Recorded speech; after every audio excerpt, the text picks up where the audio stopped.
out there. Welcome to Pcgtv Sports Time with Jerome. A few weeks ago, it was that time of the season when all the top performers and distinguished personalities in Ghana football were awarded for their excellence in the 2024-2025 season. Of course, as usual, it was full of glamour and excitement as various categories of awards were given at the 2025 Ghana Football Awards. Who won what? What is the motivation for the award givers and all the work they put into getting this big event done? This year, I have been privileged to be part of the organizing team of the Ghana Football Awards, but I can't ask myself questions and answer them. We've got another member of the board who is also a data sports journalist to help us review the Ghana Football Awards. We'll go for a short break. When we come back, I will take the scripture for the day and the show will continue.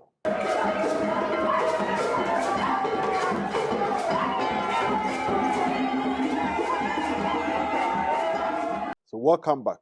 Scripture for the day is from Psalm 145 verses 17 to 18, where it is written, "The Lord is righteous in everything he does.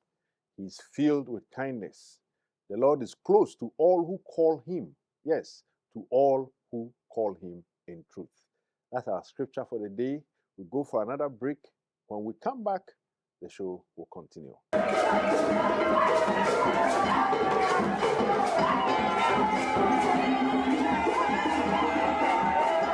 Welcome back. As I was telling you, it's the Ghana Football Awards review, which is our topic for today's conversation. And with me to have this conversation is Felix Romack, a very good friend who is a data sports journalist. I mean, we all do sports journalism, but he has something else to it, which makes it extraordinary in some contexts. Felix, welcome to Jerome. PCGTV. Yeah, thanks so much. Thanks for honoring our invitation at a very short notice. As for you, you are the only person who can look back. and let me use this opportunity to say a very big thank you to you. I got the men's Bible. Okay. It's been very great. Yeah. And, my wife has a Bible, but after I got the men's Bible, she now went and then got herself a women's Bible. Oh, so now okay. there's kind of a competition, and I'm boldly to say my verse of the day today was Matthew 5:7. Blessed are the merciful, for they shall receive mercy. Yeah, the Beatitudes. Fantastic. You see, the Word of God is everything, and it's exciting to have people who believe in it and are living the Word of God. Felix, once again, welcome. Thank you. Yeah, and let's talk about Ghana Football Awards. Like I was saying in my intro, I think it's a privilege that some of us were added to the board. I mean, I was there when I almost said Daniel. Felix, when Daniel called me and said, "Jerome, we want you to be part of the awards committee." I said, "Hey, okay. I mean, why not?" So I was glad to be part. I saw what went into it. In fact, I think I am impressed. I mean, I've been impressed by the amount of work you guys have done over the last 6 or 7 years holding these awards. It's not easy. Yeah. Just tell me, this was the 7th or this was the 7th. The 7th award. Yeah. Okay. So let's just look at briefly what has been the whole idea behind having these awards for the last 7 years. Well, I think that it got to a point where we all became excited when we see the FIFA best, the Ballon d'Or, and all that. And at a point we realized that why can't we do same for Ghanaians that are playing the game? There should be an extra motivation for them to go into a football season knowing very well that at the end of the season there is a reward, that awaits them.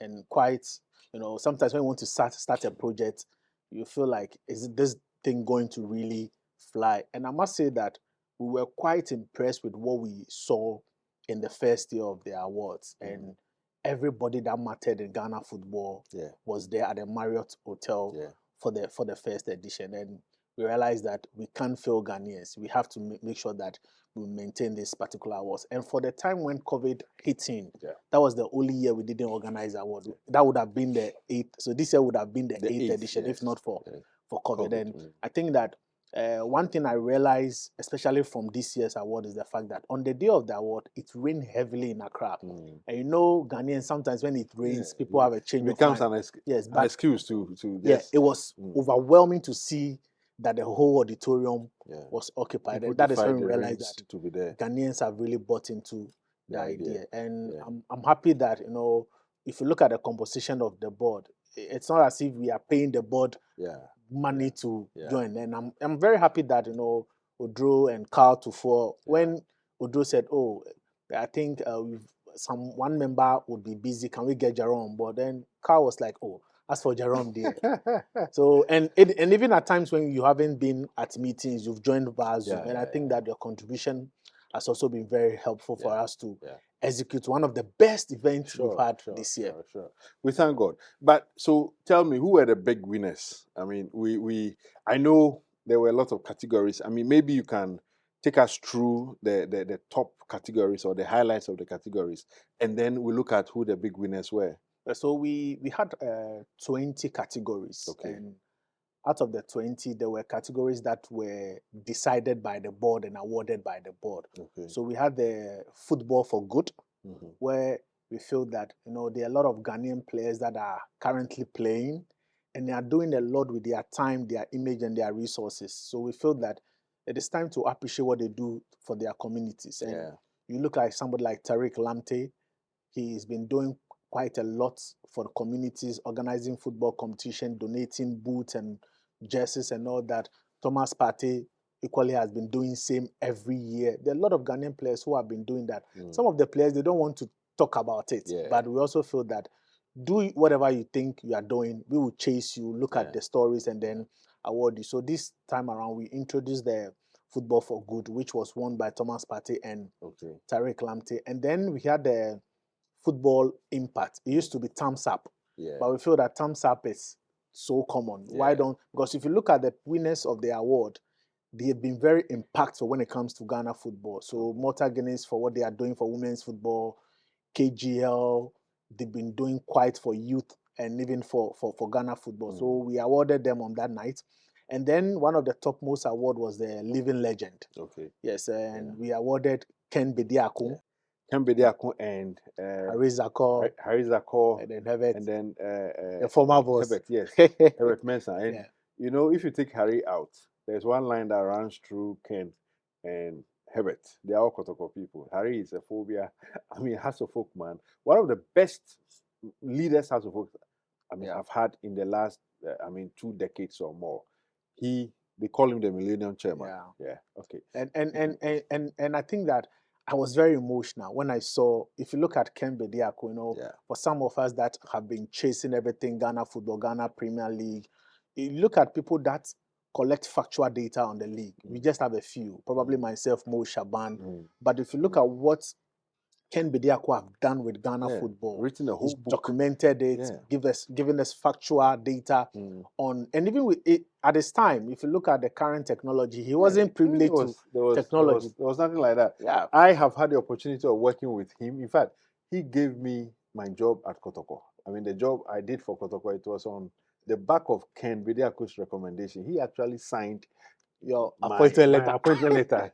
You know, so great man, over 80 years, still sharp in memory. You have no idea the kind of things that are in the man's head. And so much. You know what? After he got the award, he was very excited. And Harizako was like, nobody has done this for me before. Wow. Upon all he's done. He said, nobody. And he was so excited. Incredible. And if you look at the memories he and Herbert were exchanging, even Ken. Those days. There are pictures. And Ken, I think Ken Bediako, a day after, wrote a very beautiful article as to, you know, still it feels that Herbert Mensah and Harizako can play a huge part in resurrecting the Ghana Premier League. And I mean, the level of excitement Harry and Herbert brought to Hearts Kotoko matches, I'm not sure we've seen it in the last 25 years. And I doubt if we can ever. I share that view. But you know one thing, for the board, and you being part of the board, this is something that is not voted by the Club 100.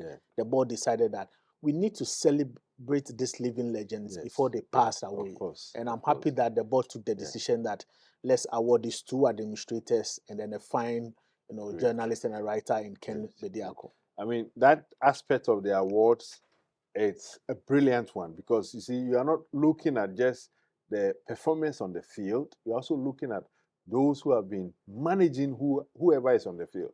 And indeed, those who have been running commentaries on whatever they are doing in the offices and then on the field of play. We'll go for a short break. When we come back, we'll look at some other top winners on the night.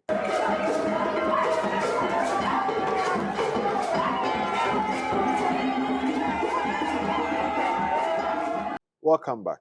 So Felix Romack and myself are having a very interesting conversation on the Ghana Football Awards that was recently held. Before the break, we were talking about Herbert Mensah Hariza called the Millennium Chairman. If you are 25 years, I can bet you didn't see him. Yeah. Because, I mean, when you were born was when he was who he was. Let's look at the way you come by who wins what. I know people will ask, how do you even decide on who should be where? How is it done? I mean, like I said, I've been privileged to be part of the board, but I can't answer the questions. Of course. That's why I brought you here. So what we do is we have a committee, the Ghana Football Awards Committee. So what the committee does is they monitor the performance of Ghanaian players within the year under review. So normally the season for European football and Ghana football starts somewhere in July. Yeah. So for instance, this season will start next maybe sometimes August, sometimes middle of August. So when the season starts till the end of the season, the committee puts up a long list of Ghanaian players who are performing well in the various leagues across the world, not just Ghana, but in Europe, in Asia, wherever they are. And then we put a long list together in the various categories. And then the committee will present it to the board. So the board will look at the categories, look at the personnel, and then the committee is also presenting the nominees with facts and data. So for instance, the number of matches, the kind of assists, your performance, what you've won throughout the season. So the board will decide or vote on the individual players that will fall within the various categories. But you see, the composition of the board is we have 30 members of the board, but it is only 12 that vote. The board chairman, which is Mr. Kaltufo, he doesn't vote. Yeah. He will only vote when there's a tie. Yeah, he's a tiebreaker. Yes. So after that, then we present the listed nominees in the various categories to the Club 100, and they make the decision on who gets to win. And the Club 100 consists of a group of journalists, each of the 18 Premier League teams, the coaches and the captains. So we had Frederick Asari of Kumasi Asante Kotoko voting.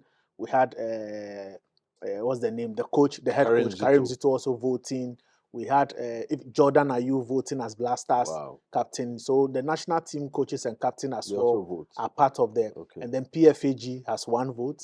Ghana Goalkeepers Association also have one vote. So they decide who gets to win the various categories. The only category that is not voted for is the goal of the season. That one is open to public voting. So that one, you and I can vote. Of course. But aside that, the other one, we don't have a vote in all of it. So who was the top winner on the night? So the footballer of the year, which is the topmost, was between Inaki Williams, who had a fantastic season with Atletico Madrid, Bilbao, qualifying them to the Champions League. He's now made the captain. Antoine Semenyo of Bournemouth. We all saw the exciting season he had, scoring almost 11 goals and helping Bournemouth stay in the Premier League. And then Thomas Partey. I'm sure Arsenal fans will be happy that for the first time in a very long time, he's had a very good season. Played over 30 matches. I think for him. I mean, deserved. And then Blasters' performance as well. Deserved recognition there. But so he won it. And if you look at the voting, he beat Antoine with just 3 votes. Yeah, and that's why I think it has generated some controversy because opinion was split. Some people thought, look, Semenyo has been brilliant and shining almost everywhere he's played this season. I mean, even for national teams. I mean, he's been about the brightest spot in the Ghanaian setup. So how come he didn't beat Partey? But see, Felix, who works with a lot of numbers, is telling us that behind the scenes, when the voting, the numbers were counted, Partey beat Semenyo by only 3 votes. So you see, when at the board meeting, when we saw the results, we realized that, okay, you know what? I know some of the Club 100, let me call them, and some of the reasons they gave Like I voted for Partey because he's had a very good season with Ghana. If you look at his assists, his goals during the World Cup qualifier, and then his performance also with Arsenal. You know, he was one of the reasons why Arsenal got into the semi-finals of the Champions League for the first time in a decade. And his performance as well was very excellent. Somebody too was like, would Antoine Semenyo give you a performance like he did if he's in an Arsenal team? Somebody said, oh, I look at the two teams, I look at the competitions, and I feel Partey deserve it. Somebody also feel that Antoine has been very fantastic. And I probably, if I had a vote, I would have taken some days to decide because these players have been very, very good for Ghana. Close. And then also we had Mary Berkon winning the women's, home-based footballer of the year. Berkon for Police Ladies. Yes, we were there at the police headquarters to present. This football awards, we wouldn't have done it without sponsors, and NASCO had played a huge part. So I was surprised. To be honest with you, I was surprised. Was it a few days ago when I saw Razak Simpson? I mean, taking the prize. I said, oh, it's not always that you have award winners take their prize that big and display it. Sometimes they will tell you, oh, he won A, B, and C. You never see it. You only hear it. So when we got to NASCO was like, you know what? Yeah, as for Thomas Partey and Co, this bigger, you can't go and give them. No, but they don't need it. These home-based players need it. So they decided that let's give these players a 65-inch smart TV, a 1.5 dual Invecta AC, and you could see the smiles on their even if these players have one in their homes. Look, it sends a big message. Even if he's not going to use it, maybe gives it to his mother or father or somebody. Anytime there is mention of it or there's sight of it, it reminds you that, oh, this was the reward for the sort of excellence I put in there. So, Jerome, a few of the winners. So, Jerry Efriye won the Odate Lamte Future Star. That is awarded to players within the age of whatever it is to 19. Named after the Odate Lamte. And then Mary Berkon, like I said, was the home-based footballer for the year. Razak Simpson won the home-based male. Doris Bouidoua, Hapoel Tel Aviv, she won the women's footballer of the year, which is big. Yeah, it's big. She's currently with the Black Queens preparing for Morocco.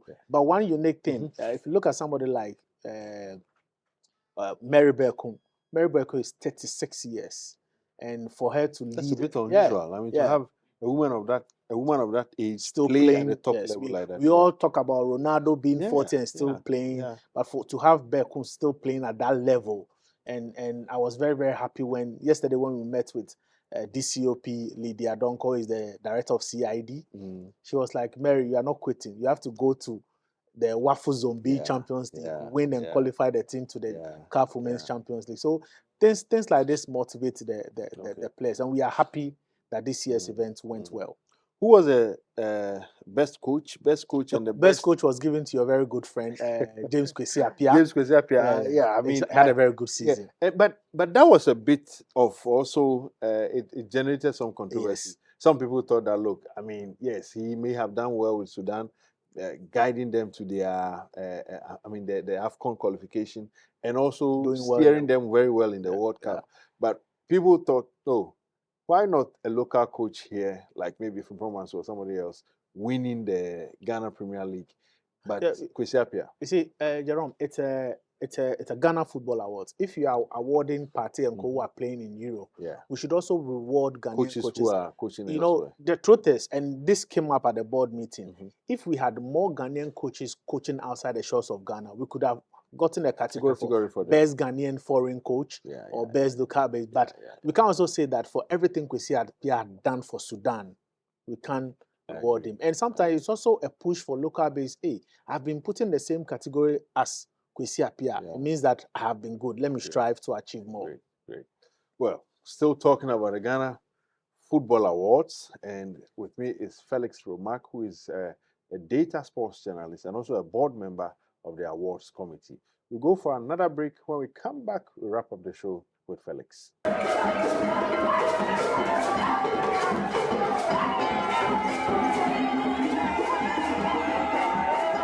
Welcome back. So we've been talking about the Ghana Football Awards, looking at the top winners on the night and all the organizational issues, the controversy that some of the awards winners generated, not the award winners themselves, but the conversation around them.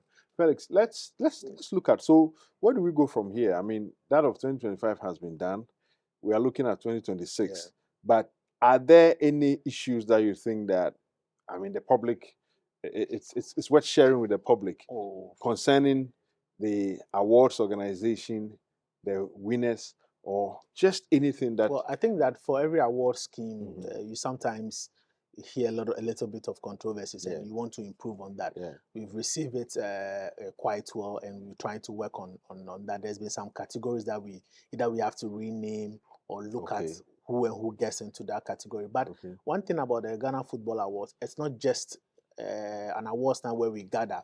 No, the awards is organized by Football Impact Africa, and there are a series of activities that we've aligned throughout the year. Last year, for instance, Football Impact Africa, with collaboration from anti-doping, we did a football competition in Teshi where we had to take the community through drug abuse. A lot of the kids out there are abusing drugs.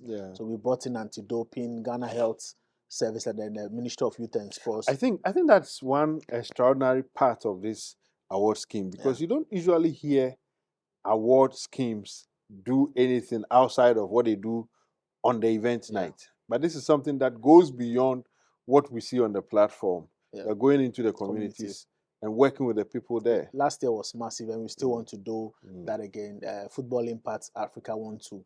We just don't want to gather when it is awards night. We want to have impactful community engagement with some of the communities on issues that are bothering the community. We also have Football for Green, where we want What's that about? Get into the communities, especially these Galamsey communities, tell them about the dangers of cutting down the trees, protecting the environment. We've realized that football can be a huge point to gather people, and then when there is that gathering, you can discuss with them the challenges and the problem within their community. So we first go out there with a community football competition, and then when we get the community together, we try and advise them on the things that are disturbing them within the community. I like this because what I see is you are taking advantage of a problem, and making sure that you get the attention of the people, and then send the message about keeping our environment safe and clean.